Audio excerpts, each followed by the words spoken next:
U.S. Army presents Reload Collegiate CSGO Invitational.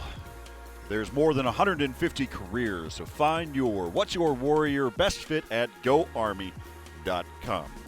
We're right here at Esports Stadium, Arlington.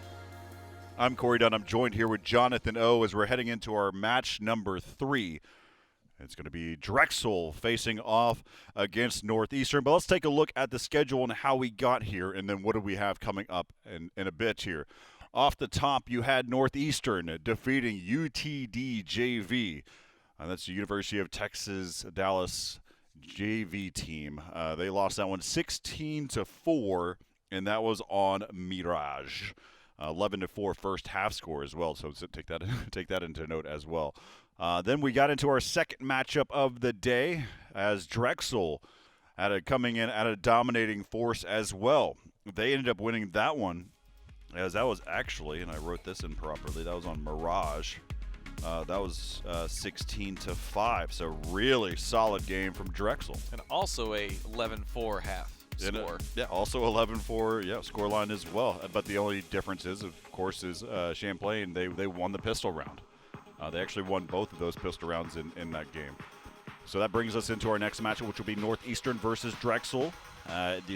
Whichever team wins this one will advance into the playoffs.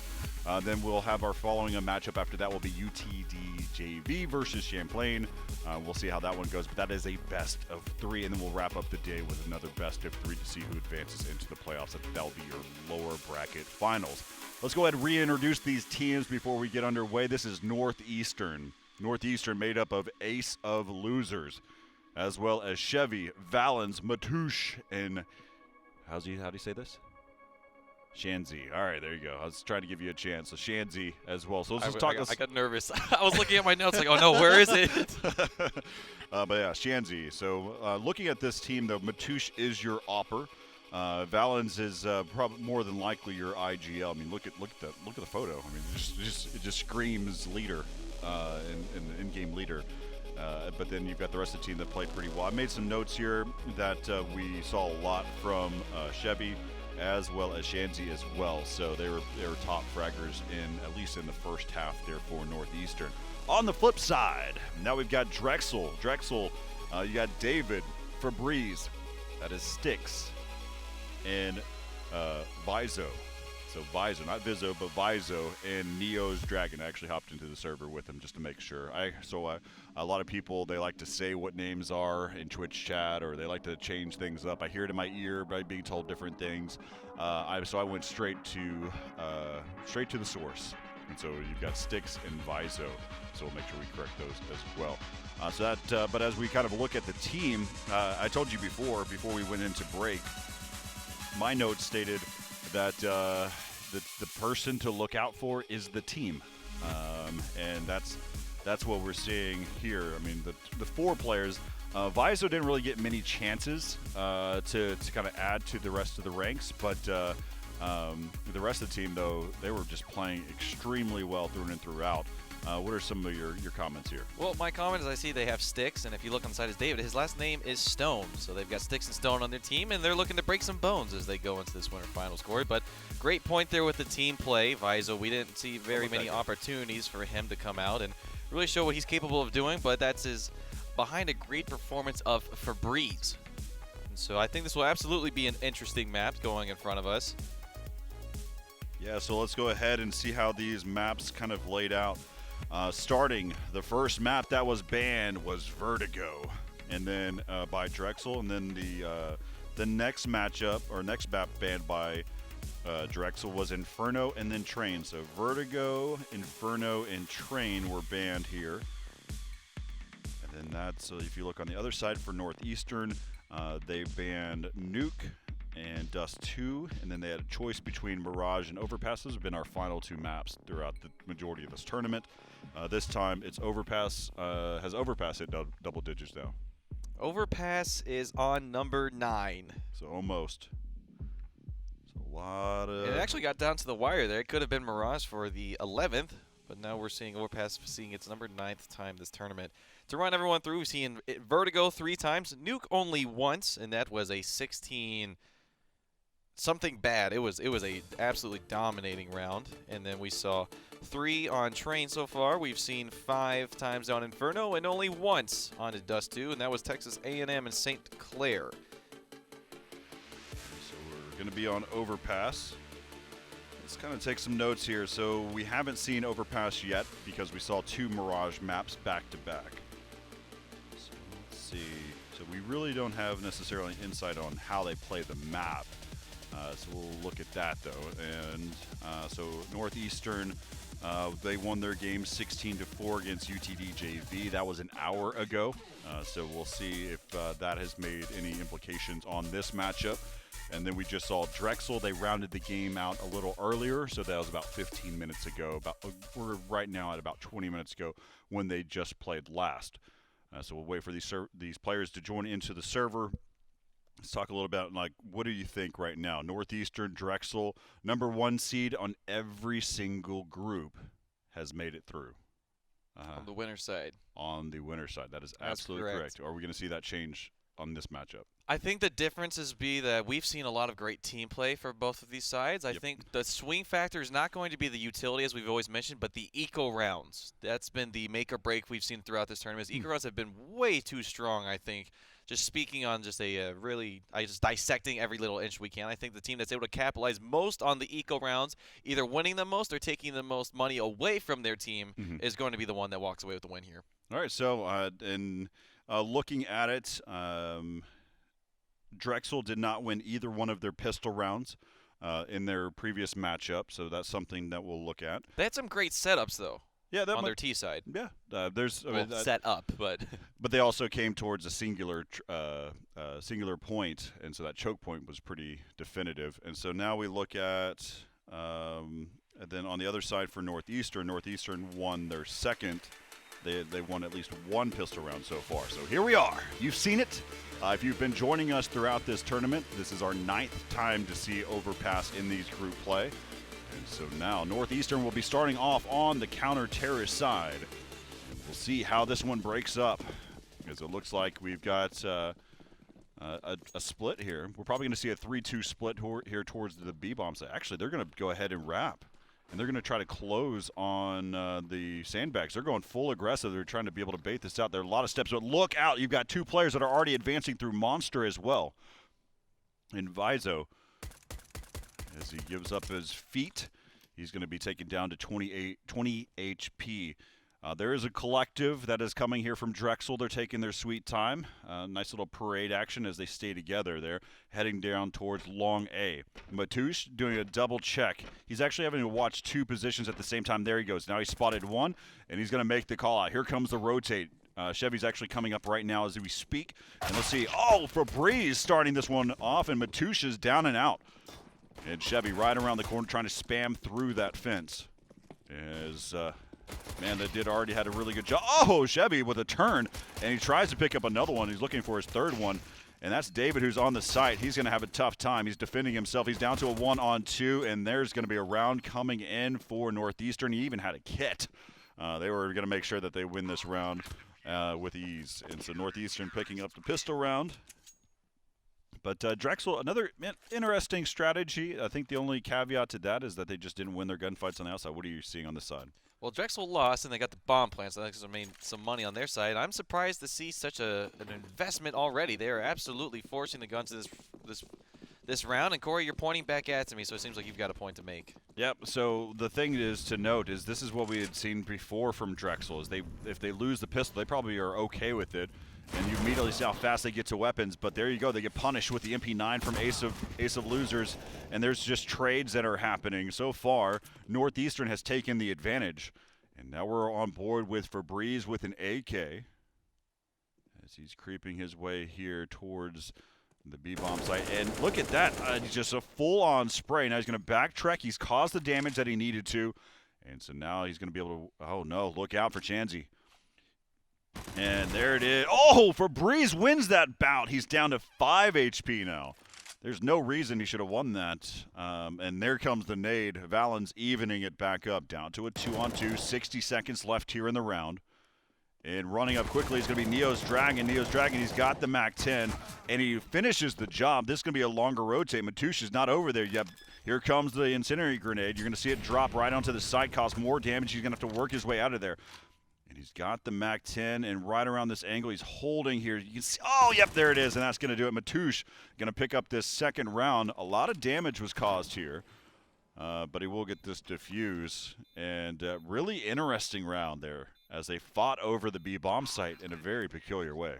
And it was a force on the side of Drexel, so they absolutely had to get the bomb down. They did not do that. They would be on a reset right now, but they were able to find enough kills and make it very expensive for the side of Northeastern. So we see the pistols coming through, Tech 9s, and a singular deagle on the hands of Febreze, and 2 flash grenades. I expect something quick. In the hands of Styx. Here we go. Looks like he's going those out, and he wants to throw it towards restrooms. Yeah, here it is. Valen's right around the corner. He's set up, and here comes the Tech 9s. As it is going to be traded here. Matoush, as he's trying to get his last one here. But there's a quick flank that's happening as Ace of Losers came up from Connector, and the bomb carrier is going to be eliminated. That was Vizo. So 3-0 now in favor of Northeastern, and now I think we're about to see our first real gun round here, John. That was great teamwork there from Northeastern.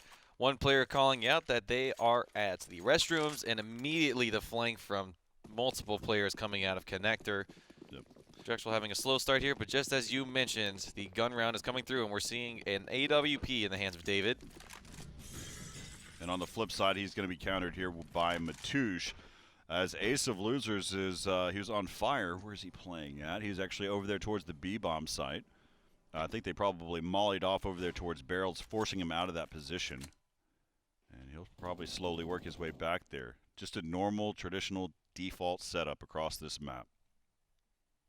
Once again, we're seeing that boost over towards restrooms, so trying to look through the top of that window. Yep. We saw that a lot yesterday, and we've seen that even an auto sniper finding its position there, and it's the M4 instead of the AWP holding that. Yeah, Valens wants to get that back. You know, he knows that he had the chance and easy opportunity to pick up the shot. Whoa! But he picks up the harder version of that, and Styx is out.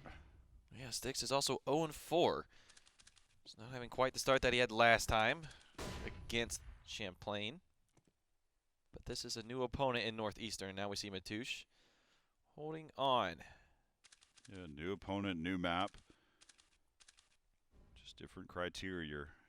But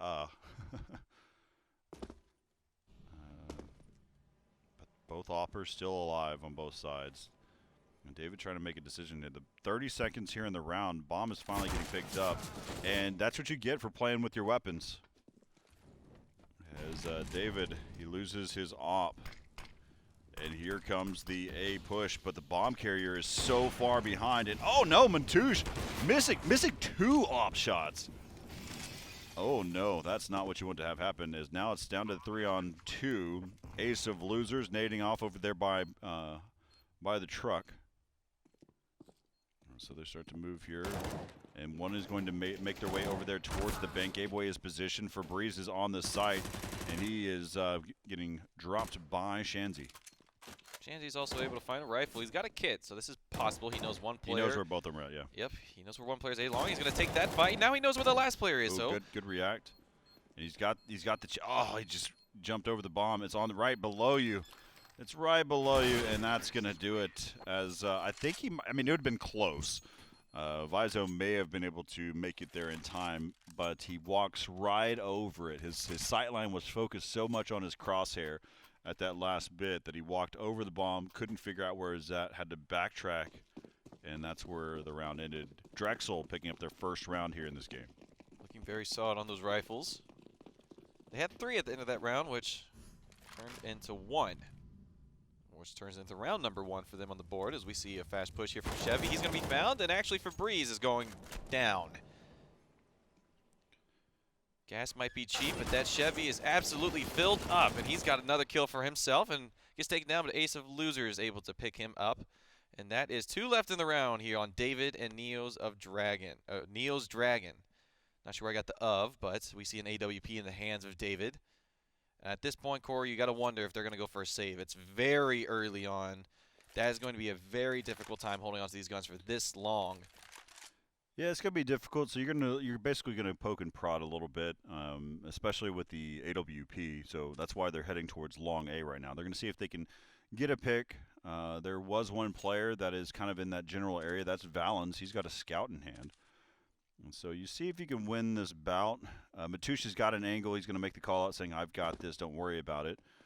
45 seconds left here in the round, so they are set up in a 2v2. So one of the things that you can pay attention to is you're going to kind of spread these players out. There's the jump. Now they know exactly where both of them are at, and that was actually a trigger for them to start being a little aggressive. But that also means there's going to be a rotation happening from the CT side, and Matush has a really good angle. But oh my goodness, Valens takes down the opper, being David, and Matush with picks up the last one there. But goodness, Valens says I can also one-shot you with my scout. I don't need it to be an AWP. I don't think there's anything that gets you more excited than seeing a scout headshot.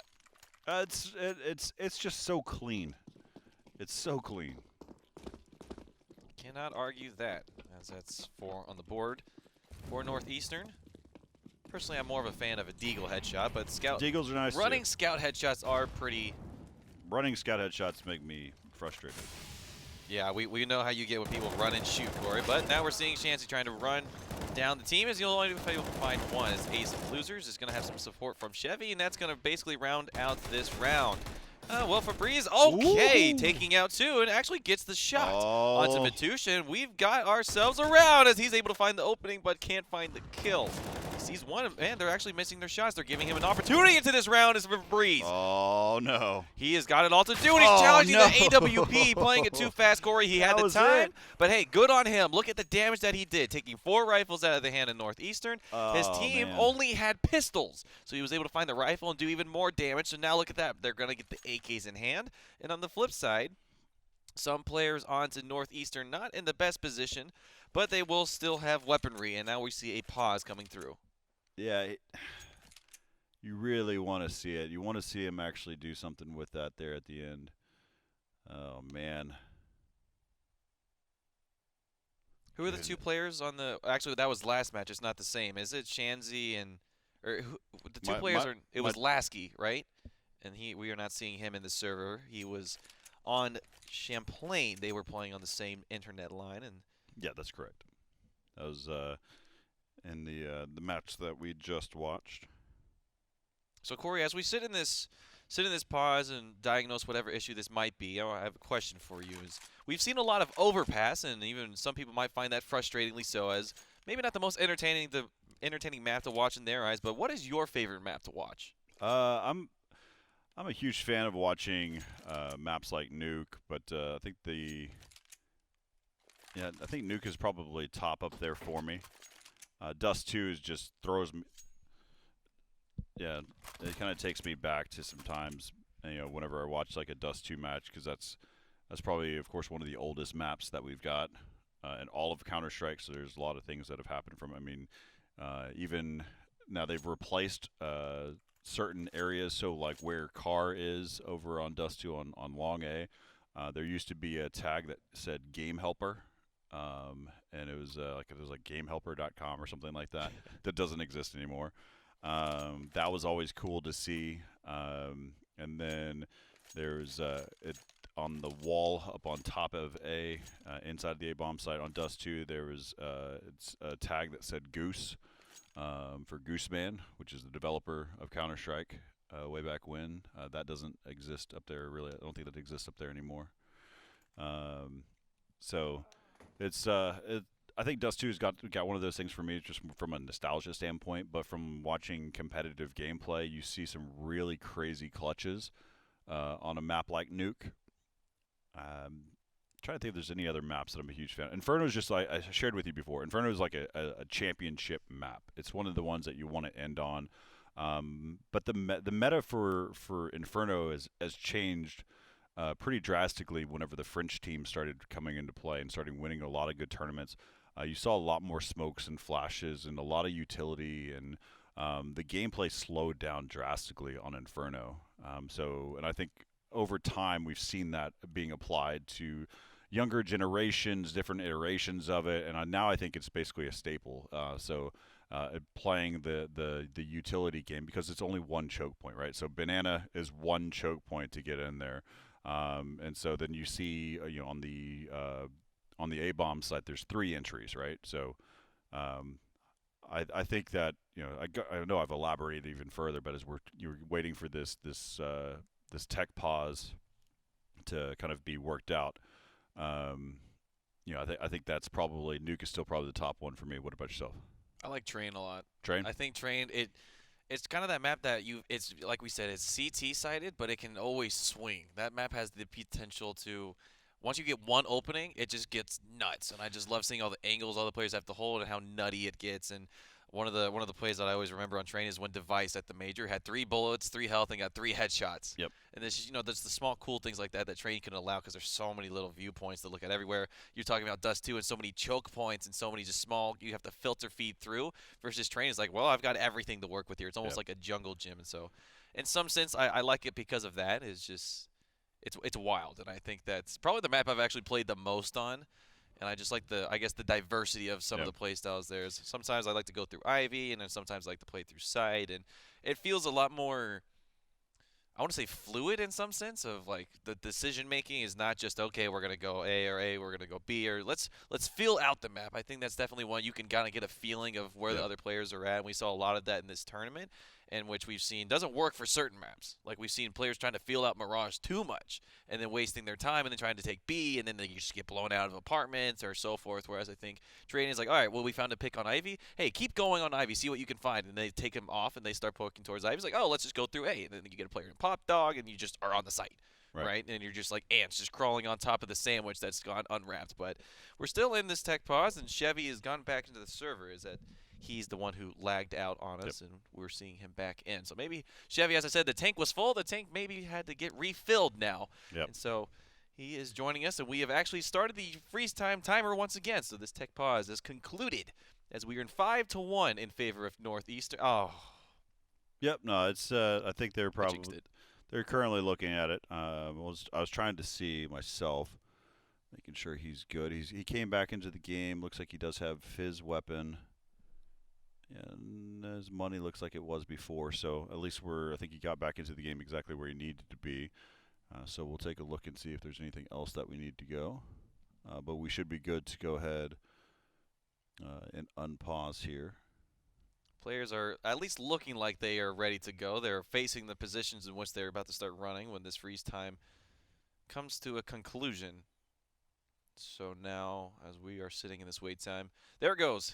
Unpausing for a second time. I'm not going to speak too soon on that one, as I was wrong the first time, as that's the name of the game. Don't get ahead of yourself, as we see the timers 3 and 2, 1. The round has begun. So now we are officially back into it. Thank you for holding on with us as we hear a history lesson from Mr. Corey Dunn himself. I asked him one question, and he gave me a novel. That's right. I saw how much time we had. Yeah, and you used it all for yourself. If I'd have said nuke, I'd have gave you the traditional player answer. The one-word answers that from a production side that you're like, give me more. So now we're on board with Sticks. He's 0 and 6. So now we're seeing him pull out the utility for his team as Vizo's pushing his way forward through restrooms. Pretty default setup here again, Corey. We're seeing the bomb still down towards the spawn, and that's going to be Febreze going to pick that up. And as I think it looks like they're confirming an A hit coming in a few passing moments as we see 3 players on the B side for Northeastern. I think these smoke grenades and this utility might call for the rotate. And exactly it will. You see 2 players actually running on over, and Chevy holding it down with the AWP. Maybe not the best peek there from Vizo as Febreze doesn't check the corner, and that is the bomb. He tries to get the rifle for himself. He does, but got a little too focus-minded on that. Regardless, his team's able to find the rest of the kills. They get the bomb, and now they're going to try to get the plant. But oh, nice shot there from David. Thought he was going to lose that fight, but it doesn't matter. Chevy coming back into the server and coming back with 2 kills in that round. That's going to be 6-1. Yeah, it was an interesting angle that we saw the entry player. The entry should have been entry fragger. Whenever he pushed into the site, again he didn't really check any angles for the site at all.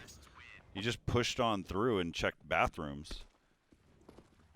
Was kind of a weird swing, wasn't it? That's you're the leading. Have a teammate watch your flank. Have a teammate watch your angle. You should be focused ahead. You're not going to be able on an entry. You're not going to be able to check every single angle on your entry. So, and you shouldn't be doing it. You should have some teammates who should be helping you on as you push into a site.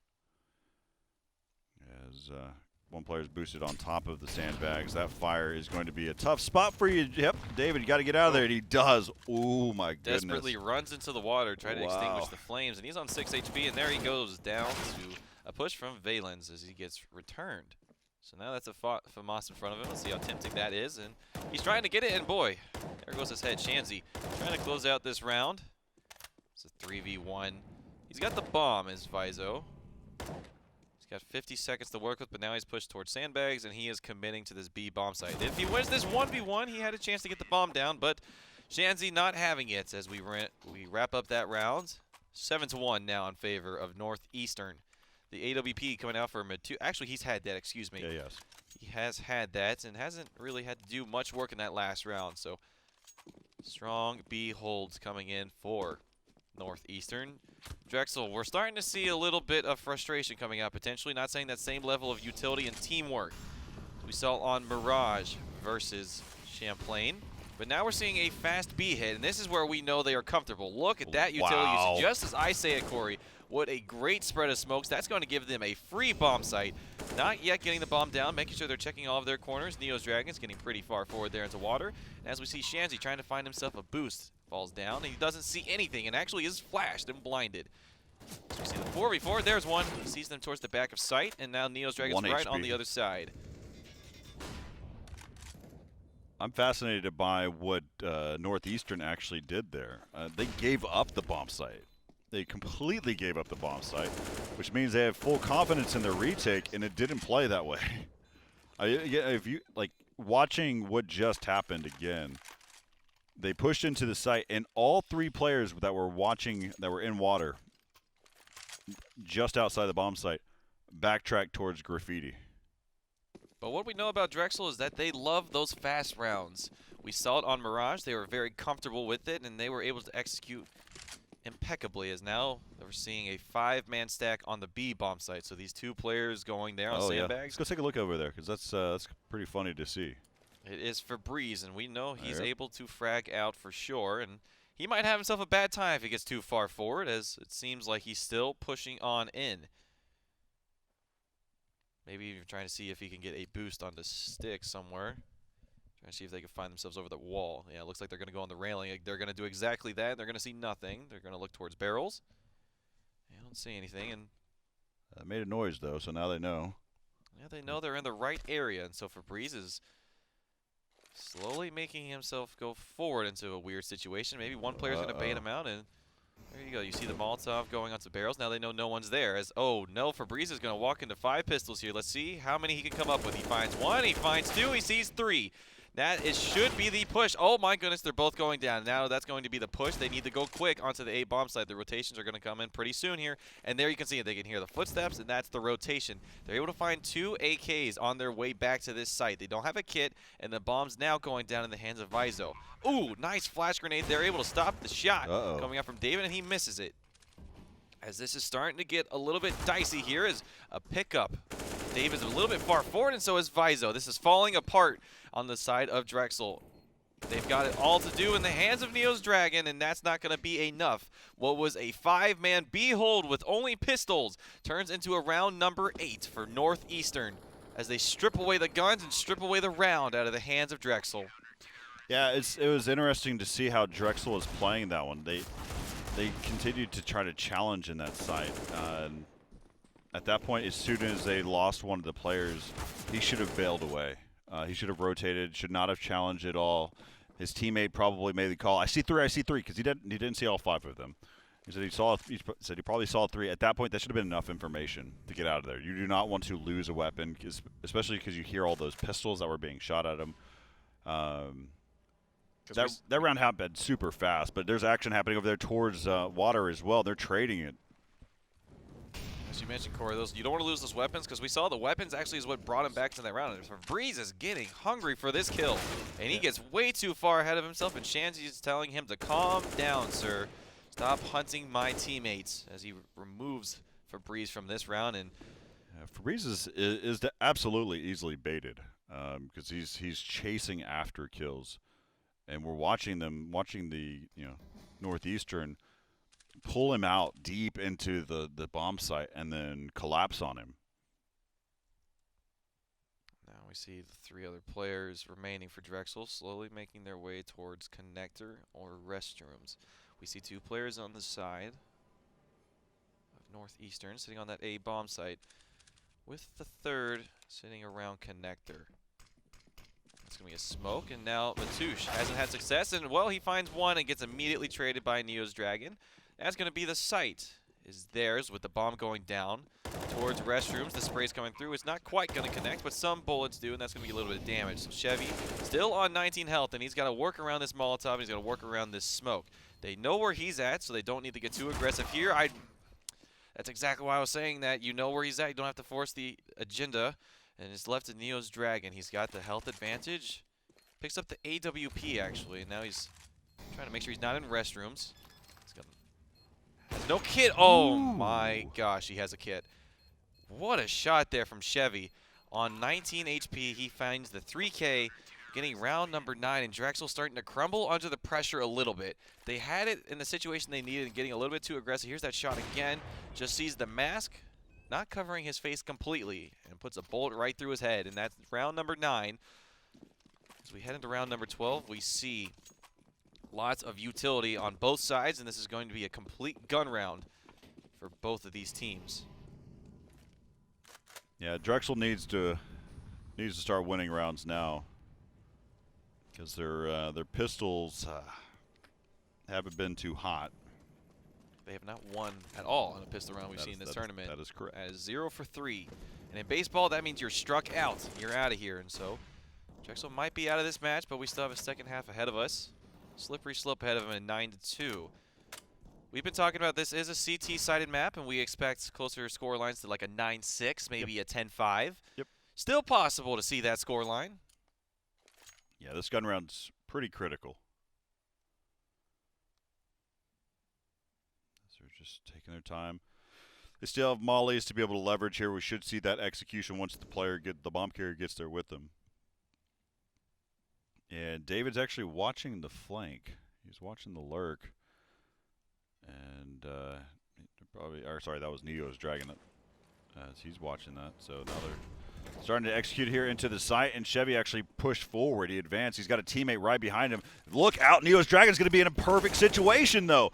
Goodness, you're talking about a just ridiculous opportunity there. And Valens is now narrowed it down to a 2-on-3, and now it's 2-on-2 now. So working here towards the site. Matouche right there. Smoke over the top, and that's a bait there. There's a molly to slow that one down. And a nice shot by Matouche. And sticks. Oh, no! That fire. Oh, Perfectly played. It's so deadly. Perfectly played there by Valens. Just throwing down the smoke, baiting him out, getting the fire down. Teammate able to find the pick on the other player towards Monster. And 2 really good deterrents. as you said, he might be the doctor because that's exactly what the doctor ordered. And his team. It was just surgical. Yes, it was. You know, their team is. If he's a doctor, he's going to need to write a prescription because they're looking sick. As it is 10-2 now. Okay. All right. I'll take it. Remember how you said whenever I look at you and my eyes get big, I know that you approve something when you look at me and your eyes get small and you nod your head. You go, yeah, that was a good one. So thanks, Corey, for acknowledging that. That's a good shot by Neo's Dragon. Not able to follow it up as Chevy taking him down. Now we're seeing more pushing come through, and that was the bomb carrier in form of David. And now that's going to be the round closing pretty shortly here. Oh, through his legs. Missing the shot, however. And now we see Valens, just what the doctor ordered, a flank through connector, and that's not even going to connect to the bomb down. So that has got to hurt on the side of Drexel. They still have money, so they're able to invest. And we've got 2 more rounds before we get into this half. But not looking great now. As we mentioned, the 9-6 score line is what we'd expect from this map. But Northeastern trying to be the #1 seed to move on through this bracket. and join the likes of RMU, VCU, and many more in that playoff bracket that begins on May 5th, 3 days from now. Man, we've been flying through this tournament now. We absolutely have. This is, I make jokes about speed runs, and I don't have that same comment because I've already used that joke enough times, but each of these games have been finishing about 15 minutes ahead of schedule, which is the first we've seen so far of this tournament. We talked about we wanted to see overtime, and we're getting the opposite of that. We're actually getting under time. Yeah, I want to see good games. That's the reason why overtime usually is a symbolism for a good game. And Valens is going to retreat to his teammate, but there is a little bit of conflict there. Just on the other side is Neo's Dragon. That pop flash is not going to be used at all. Keep in mind here, there's still 2 players on that B side, and that is Styx and Febreze. They're been consistently playing that forward position, and it looks like we've now got 3 players on that A side with that huge flank on Valens going through A long, is now pushing towards Party. So here comes the B hit here pretty shortly. Yeah, flushes over the top. It's going to just left 1 player there, and they have such faith in their retake. Oh, it's a big flank, though. Valens, even though he took damage earlier in the round, he's going to be on a good flank. Nades coming in, cause a lot more damage here. And Valens still creeping his way. He's going to – oh, no, it's terrible timing now because there's going to be another player that's right there. I think there is I think that's one that is actually – oh, what a shot. And David now having to watch another angle. Great flick. Of course, he was down to 20 HP. And Matouche picks up that one. Oh, trying to be able to get another one. Holding this angle. He's going to try to get the defuse here. Peeking wide is going to be Vizo, and he will get eliminated in another round, 12-2. Northeastern just has Drexel's number. They absolutely do. And 4K in that round for Matouche. Solid performance here on the AWP. He's 16 and 5, and that was the score line we saw last time from Drexel on Mirage. They are not having that same success this time around against a different opponent and a different beast in that of Northeastern. So I see Valens getting very aggressive towards this connector position, and whoa, Styx is going to find 2. That's the first time he's seen anyone there, and that's going to be a gun down. Febreze able to find Shanzi, and now he's pushing onto the site, and boy, is he aggressive. He finds another one. So now he's doing it himself. He's taking the B site, but his team is so far away. He is a lone soldier at this point. He knows there's 2 in that mid area. Actually, he doesn't know there's one in sandbags, but that utility usage. Now he hears the player rotating over from A. He's going to be in the perfect position to take out the AWP, but actually gets found himself as David picks up Chevy on the flip side. And so now they're starting to run towards A. They know one player is B, and that's Valens. He's going to be making a flank, and he's going to be making noise, and they're not even going to turn around. He's going to find one, but he can't get the connection. The AWP is still on the site, and they're not even checking for this flank coming around them. They're so confident going towards him. There it is, and that's the bomb going down. It's coming down to a 1v1 between the difference of 13-2 and a 12-3. Oh, he's got 43 seconds. Yep, that's exactly what I was anticipating for him to actually rotate to the other bomb site. And look at this. Valens goes, you know what? I'm going to go ahead and chance it as well. He's going to go all the way through sandbags. Let's go ahead. I'm going to be quiet for a second, see if you can hear any footsteps. Yep, and he heard those last few steps there. As there's going to be Valens going to be pushing up. And oh, no, Vizo, you can't. That was your chance. And the final round of the first half is going to go to Northeastern, 13-2. You had all the information that you wanted. That was Vizo's round to win. Absolutely was. Oh, that we are not seeing the same Drexel that we saw a bit ago. We are not. I think Febreze is starting to lone soldier a little bit too much there. He found 2 good picks on the B site, and if his team was behind him, they had the site a little bit sooner. But like we mentioned, he was way far forward, not playing with his team. That was the point you brought up earlier, Corey, is the player to watch in their team was their entire team, and we're not seeing very much team play for them as we're seeing a B rush starting off this side. And now they're going to come out Monster, and Styx is going to see them from heaven. Yeah, Drexel hasn't won a pistol round yet, John. Oh, they sure haven't. And if they want a chance, they're gonna have to win this one, because we know from pistols that can lead to 2 to 3 rounds, and after that, that's gonna be the set. And now Styx able to find 2 nice picks for himself from Heaven, as the bomb has gone down, and that is one more being found from Febreze. Look out for the lurk. Ace of Losers is going to be flanking here. Now, of course, that means that Shanzi's on the site by himself now. So to do a good amount of damage, but yeah, that wouldn't be enough, and there you have it. Drexel getting their first pistol map of the tournament, getting the defuse, and even had a kit just to make it even that much faster going into round number 17. They've got a mighty task ahead of them, and I project we'll see a save here for the side of Northeastern. They got the bomb down, so that's going to be some money. We're seeing the pistols come out exactly as we expect, Corey. That $2,000 mark is always where we can expect to sit at, and we see a full investment coming in from Drexel. Not surprised to see that. They want to make sure they capitalize any and each round that they can. Now, a nade stack, they're not going to find anyone as they've made a fast hit towards Connector. Yeah, trying to take control, different angles here. Flash is coming out. And they're just going all out. That smoke is not going to delay them at all. And here's Sticks, though. They said there's a smoke there. Let's go A long. I don't see a smoke over there. They see one player really far back, and that's Shanzi starting to make his way forward. And Sticks very close to Chevy here. Yeah, so Chevy has actually checked a little bit further up in the bathroom, so that gave him a little bit more information. David ADing right now, and Matoush hears this. Oh, he didn't see the foot, but he finds the fight. Man. So, but very little impact on to David. Now the rotation happens back over there towards the B-bomb site. And here comes the spray away, and they're just picking them up one by one. There's, Shanzi. Oh, do it again. I wanted it. I wanted to see it.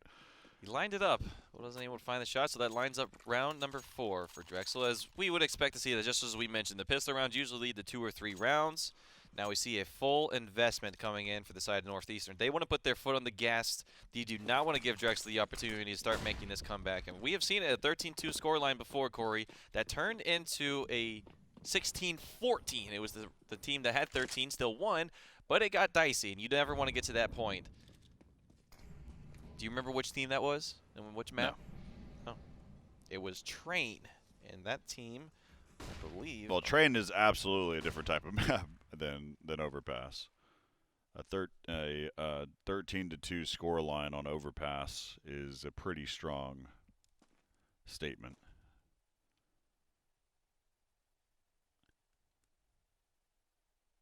All right, so Febreze is boosted over the top. He's got some angles that he can play with here.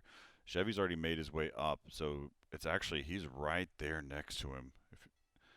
Chevy is just below Febreze, and the challenge is, I think Chevy's in a tough spot, but the door needs to open here. And no, it will not. Chevy's just right below him. And the bomb is going to meet up here. Now, again, Chevy's probably going to hold this position for a little bit longer and see if his teammates can get the bomb down. Now he's going to hear them run away here. The action is starting to go over there towards the A bomb site, but look out for the bomb. The bomb is currently rotating back through T-spawn to be able to head towards B. They've been baiting it out here. I think Chevy heard the rotation and probably made the call out. But what he doesn't know is that 2 players actually stayed here inside of B. Here comes the flashes over the top, set smokes in their positions. And now we've already got 3 players, and Febreze pushing into the smoke. And look at that. Febreze hops up onto his pedestal and picks up 2 kills in the round, 13-5. Still in favor of Northeastern. Drexel, though, has found a way to at least win the first 3 rounds here on the second half. I will say, Corey, these T rounds are looking a little messy here from Northeastern. I don't think we have these rounds have looked messy, but I don't think we have enough information to go off of to make an assessment yet. I'm not trying to overanalyze. I'm just making a statement. It's looking a little messy as they run right through that fire. Nino's Dragon being caught off guard. He was blind, but Febreze and Vizo able to clean it up. They find all the kills in the round but 1, and that is going to close it. So 2 kills on the Febreze and 3 on the Vizo will turn that into a round number 6 on the board for Drexel and Corey. We might be in for the long haul, as we're seeing the first gun round now coming out here for both teams. This will be the swing round in favor of Northeastern. If they lose this round, they're going to be on another low investment round, in which we don't want to see that from them. I guess if you're a fan of that team, you don't want to see that from them, I should say. Oh, ugh. I don't even know how. I don't even know what you do there. Oh, ouch. Well, at least that makes up for it. So it did some team damage, and now for Breeze down to 16. He's sitting at 26 frags, now turning it into a 27. Finds Shanzi. I like that. I like that style of play. Disregard the fact that you were hurt. Do not change your play style, and he still continues to play aggressive and peeking over the top, and you know, at least dropping at least one of them. So Bomb Carrier's made his way up here towards bathrooms. There's a player. That is Styx. He's got a good angle, but there it is. Okay, cool. Now he's starting to be able to check this point, and oh, he spotted himself one, and he will lose that fight. I think a little bit over-aggressive there. And there's the rotate. And exactly that. And they got the Molotov down, so actually stopping the rotate. And they find Febreze through the wall on the B bomb site, so they're going to call that one out. They know one player was on A site for sure. Oh, excuse me, they took down the player on the A side. Now they're just taking their way on over to B. It's going to be Neo's Dragon holding it by himself. That's the bomb going down. So is Neo. 2v4 retake. So as we were saying, it's a little bit messy on the T side. They're cleaning it up this round. David trying to challenge the AWP. Drops the gun. He needs the gun for the better retake. And Vizo able to find a nice one on a nice shot onto Ace. Now he Molotovs. Sandbags. Now they're just playing towards Monster. Doesn't expect Chevy to be there. And David not expecting the peek from Sandbags. And that's going to be round number 14 on the board for Drexel. Northeastern, excuse me. There you go. So we had talked about this during the break with the production crew. We were talking a little bit about the fact that we've seen Overpass so many times, and you know, one of the reasons why I'm not a big fan of Overpass is because of the over rotates. Now, David trying to get an early pick, but you see it happen, especially at certain levels. You see. All right, let's go back over to the other bomb site. And Ace of Losers is now starting to work there. He does get the player on the barrels. And that might trigger that over-rotate as you were just talking about. We see two players booking towards A, and it seems like they're just going to hold positions. But yep. I do agree with you, Corey. Even in this match alone, we saw that one pick happened on B. They over-rotate. Everyone rotated, and they're running back and forth. So if they had their pedometers on, we'd see a lot of footsteps onto these players. Yep. I've got mine on, and I've only got 1,287 steps for myself. So. Remember all the events and stuff that we Holy do? cow. You and I average about 20,000 steps a day. Yeah, the most steps I ever had, I think, was like 32,000. And frankly, you don't want to do that, especially here at Stadium. We don't have soft floors. We have concrete floors, and no matter how comfortable your shoes are, I think actually for the Esports Awards, I had dress shoes on, and I had over 20,000 steps in dress shoes. And let me tell you, that's an experience that I'll get to relive again this November here at the stadium, but we're back into the match. David, nice find there. And another nice find there onto A long. That's going to shut down the aggression, and he's finding 3. He's got 2 more left onto A long, and they're pushing through, not able to find it. Had to use the AWP as the shotgun, and Chevy pushes his way on out. Ace of Losers with the bomb. Oh, he's not expecting the flank now as he finds the bomb going down with Febreze. Trying to be annoying in these bathrooms, and that's not going to be enough. See, that's it's a 1v1. You can't do that. You had the advantage. You got to wait for your teammates to be able to help team shoot, because now what you've created is a bunch of 1v1 scenarios.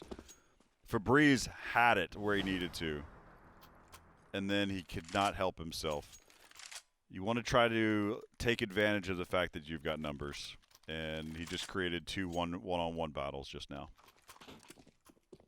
That he did, and that was behind the nice 3 kills to start the round from Drexel with that AWP.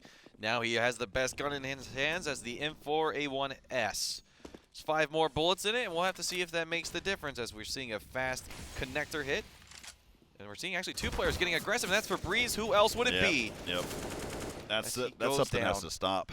Otherwise, Drexel is going to be in a tough spot. I mean, he's just not winning a lot of those gunfights. Corey, we've seen this before, where the top player for the team gets too aggressive, wants to take matters in their own hands, and gets picked off. I believe when we were watching a map on Mirage, it was the top player of their team was pushing constantly through a B apartments, getting picked off. And so composure as they have to try to work through this round number 22 is going to be difficult with their top fragger down, and Styx is able to find 1, so that's a little bit, but he doesn't re-peek him. He had to reload, and so he has an opportunity to try to find more. He's going to sight the bomb in restrooms, do a little bit of damage before he goes down, and he did the job he needed. Now it's up to David and Vizo, the M4 and the deagle in hands of Vizo. He's able to see one. Not doing any damage yet as David is out of the round. Yep. All onto one single deagle, Corey. 15-6. So we've seen a 16-4, a 16-5, and we might see a 16-6 here in a few moments as the bomb has gone down. Vizo's being found, and that will do it, Corey. If history's told me anything, our next map will be 16-7, but Northeastern will be moving on into the playoff bracket on May 5th. Yeah, so Drexel, they had such a good map in their first matchup. Played really well as a team. They executed. They threw all their smokes and flashes. They were able to collapse on a bomb site together. They had tons and tons of trades. This map, I saw them. They went and relied on your default setup. They spread throughout the map, which then relied on a bunch of one-on-one bouts, and Northeastern just won majority of them. That's what at least what I had seen. I think it comes down to whatever the rounds that they were collapsing and pushing together as a unit. They played well. I think what kind of impacted is what we saw in the matchup whenever they were facing against Champlain. The fact is that they would collapse together, but more importantly, that's where Fabrice can shine because he has support around him. And what we were seeing just now is Fabrice would be pushing in very aggressively. And that's something you still want to have a player that has that play style, but you want to have something to be able to help have rebuttal. You need to have something that helps with the trade, because what his goal out of it is definitely to try to at least get one kill along the way. But the other aspect of it is he's trying to bait shots. He's trying to bait angles, and for the rest of the team to be able to do the rest of the work. And whenever he's going in, and when you're this default setup and you're spread across the entire map, and you're trying to take those points, it's a little bit more difficult. So if I'm going to take any notes there as we talk about Drexel for a second, that's something that I would be looking for them to see in their next matchup. And hopefully they'll make some adjustments. They've got a really good quality team, but it just didn't show up versus a team like Northeastern, who played extremely well. Again, Northeastern won their first match 16-4 against UTD JV. And then they're, of course, winning this one 16-6. Valens came out to play. Valens is a really, really good player. I made that note down. This is a really good. I mean, there's all of the players on the team. Matouche had some really awesome shots. So a lot of different angles that were happening. So speaking of which, we've got Matouche that is joining us as well right here on our Discord. So Matouche, congratulations first and foremost. Thank you. Awesome. So kind of going into that matchup, so I want to backtrack for a little bit because we want to talk about the entire group play for your team as you now advance into the playoffs. How was it for you guys? I mean, your first matchup against UTD, the JV team, seemed pretty easy for you guys. How was it for you guys in your viewpoint? I mean, so we played UTD varsity and NACCS previously, so we kind of knew what we were going up against. But I mean, you never know. Playing a new team can always be difficult, especially when you don't know what they're going to do. But I think we just played well and concentrated and were able to win. All right, so I'll let that map kind of go away, and let's talk about the matchup that you just had. What were some of the things that you felt were just going right for your team there on Overpass? Well, Chevy clutching out a few rounds there was huge. He was agreed. really very good in the 1vx situations, which was really nice. I think we communicated well and really were able to rotate well and respond to which site they were going to, and we really knew when to fall off a site and when to give it up, so we could play a more balanced retake. So I think that really helped us secure these rounds. Yeah, so that's something that I noticed as well. There's a few different times where your team elected to fall back and rely on your retake on the B-bomb site. Is that something that you guys work on pretty regularly? Yeah, we like to be able to go into a retake with more people, or at least the same amount of people as the other team. So we really do, at least Hollis, when he's calling, he really emphasizes trying to maintain the man advantage, because it's always easier to retake if you have more people. Awesome. Just to call that out again, who's your IGL? Valens. Valens, that's right. The doctor. The doctor, that's right. Correct. Well, awesome. So kind of looking at what's coming up ahead for you. You're going to be heading into the double elimination playoff bracket, and we now know that you'll be facing off against, looks like the first place team. So you'll actually be playing against Pitt. So Pittsburgh. What are some of your thoughts about that matchup that will be happening on May 5th? Well, to be honest, I don't really know much about their team or how they play, Yep. but I'm sure we'll be able to prepare and have sufficient time to try to understand the way they play and what they like to do, and hopefully we can use that to our advantage. Sweet. John, got any questions you want to follow up with? Well, Matush, one of the things I want to call out is that your team looked absolutely stellar in the sense that everyone could have their own standout performances, and we didn't necessarily see one guy carrying the front. So the question I've been asking every team with that is, how long have you all been playing together? Because it seems like your synergy is absolutely there. Well, a lot of us have been playing together a lot. A lot of us like to pug together. Me and Shanzi have been playing on the team for the longest, I think, so this is our third year together. And then Hollis has been around. Hollis and Chevy have been around for 2 years, and Ethan's been at the club for a long time, and he got moved up to the first team this year. So we've played together for quite a bit of time. That's actually kind of an interesting something I haven't thought about is how many teams, how many CS:GO teams do you have? You have 2 teams? I believe we have 4. Oh Whoa. my goodness! All right. Hey, I have a chance to be on a team. I still doubt that. All right. Okay. So, Matush, so with all of that, do you spend a lot more time actually pugging or playing against other players that are there together? Sorry, what's the question? Do you spend more time playing against some of your internal teams as well to kind of practice and learn about your own play style, or do you guys really kind of focus on the different lands that are out there? I'd say we mostly focus on scrimming other teams on ESCA, but we do occasionally play our B team once in a while just to see where everyone's at. But it's mostly scrims against other teams. Awesome. That absolutely makes sense. All right. So, with that said, I got to give you one last kind of stereotypical question. What is something that you and your teammates would do if you kind of took away a first place out of this tournament? I can't speak for the others, but personally, I'd really be excited to further develop the collegiate Counter-Strike scene because I mean Love it. Counter-Strike is the game I love playing, Love it.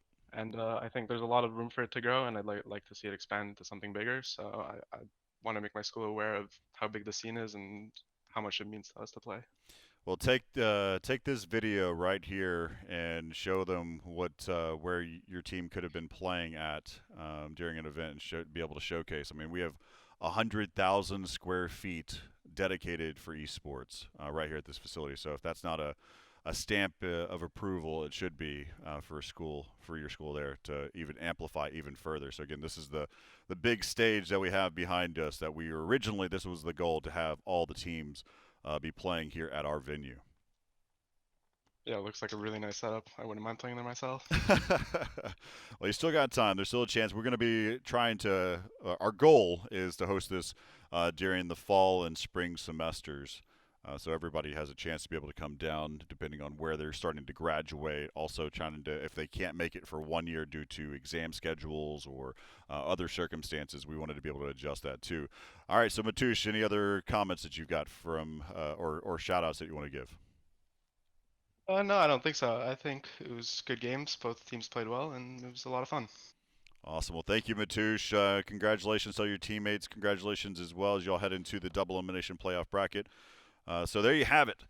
Right there out of the gates, Northeastern have advanced into the playoffs. They are going to be facing off against Pittsburgh. And so that should be a decent series to start here as we take a look at the brackets of where we stand right now. So again, Northeastern winning their first one 16-4.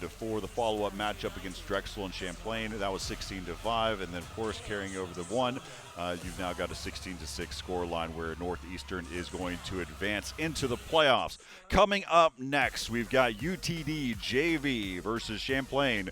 This is the lower bracket round, so that means we're in a best of 3. So we're going to take just a quick break before we head into we're going to take a quick break before we head into that matchup. So we've got UTD JV facing off against Champlain College. And so we'll see who's going to advance and play against Drexel, who is now in the waiting.